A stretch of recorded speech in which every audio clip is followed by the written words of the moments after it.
SPMP サイドストーリーくんねちぷ。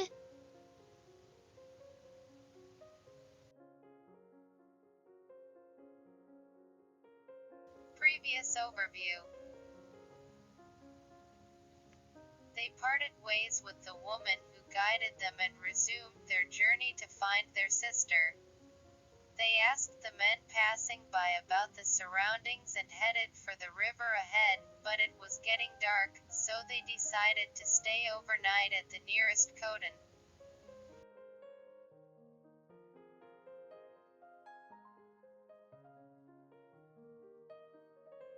The people of Kotan where we stopped were gracious and welcomed us and prepared us food. The family there suggested that we rest together in their room, and we spent the night in their room.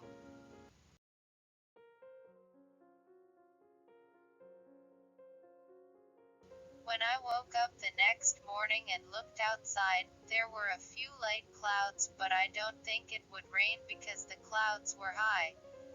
In this weather, we can leave. As we were getting ready to leave, the family who had let us stay yesterday prepared breakfast for us.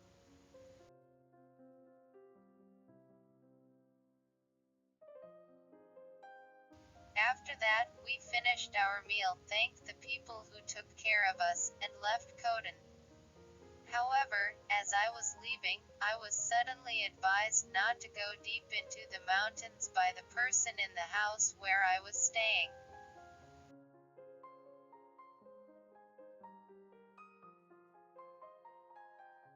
Apparently on the road ahead, there have been rumors that bandits have been coming out of the mountains lately, so they warned us to be careful in the direction of the mountains. It was advice I had heard before.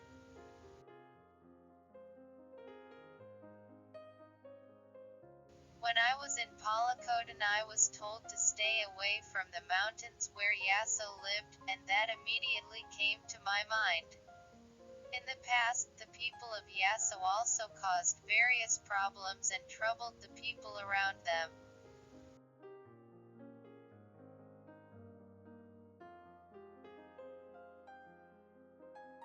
Are there bad people around here? The people I passed yesterday didn't say anything, but I have to be careful. But we have a way to escape into the sea.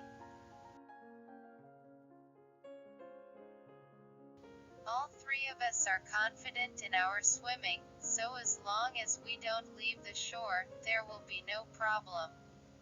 I think we're almost to the river we're aiming for, so for the time being, it's okay if we proceed cautiously while paying attention to the mountainside.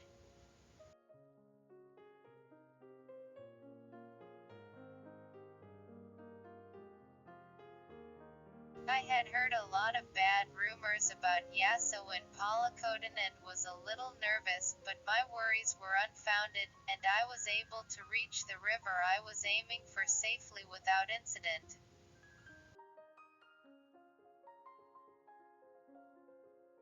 The river was narrower than I expected, but it was flowing so fast that even I felt a little dangerous. When I saw how fast it was, I felt that what the men said yesterday that you can cross by boat probably means that it is probably after you go out to sea.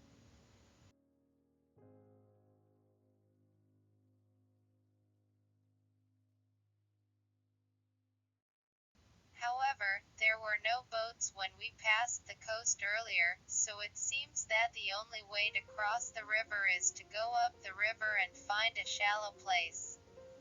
Going deep into the mountains is a little nerve-wracking again, but there's no other way.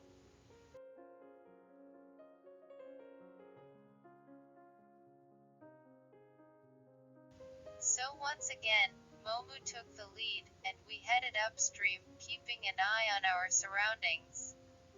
However, there was no road there like when we went over the mountains, so we had to walk along the riverbed where the stones were scattered.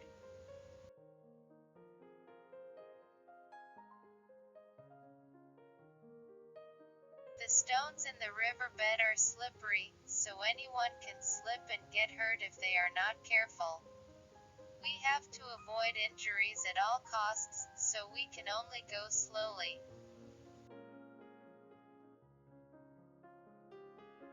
We walked slowly, watching our step, looking for a place where we could cross the river.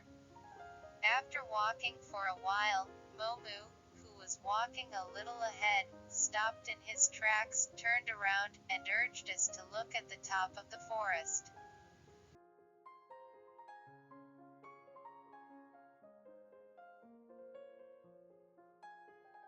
When we looked in the direction he was pointing, there was a streak of smoke rising from it. The smoke is a sign that someone is doing something with fire, but the question is, who is using fire in a place like this?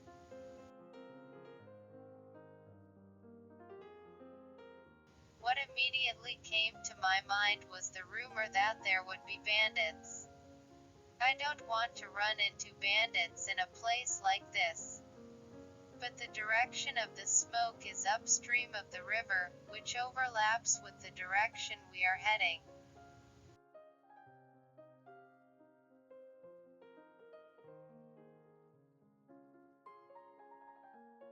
We would have liked to avoid it if we could, but for some reason we all agreed to go see what was going on, and as before, Momu went a little further and we headed upstream, wary.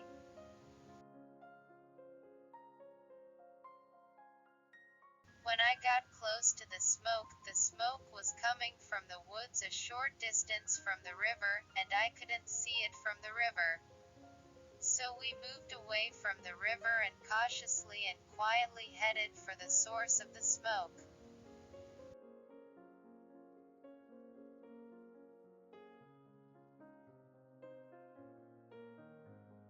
On the way to the source of the smoke, everyone paused and looked around.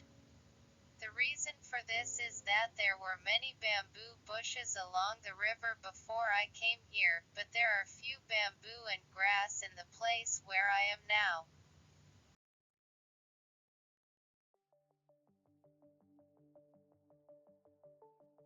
If there are bushes and vegetation, I can quickly hide if something happens, but I am a little worried because there is no way to hide without vegetation. At that moment Momu told us to wait here, and he trotted off to see what was going on ahead.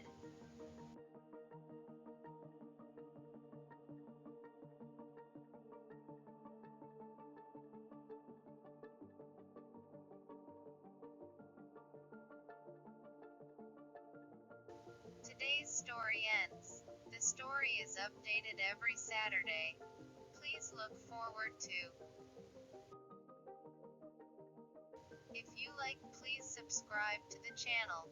See you again.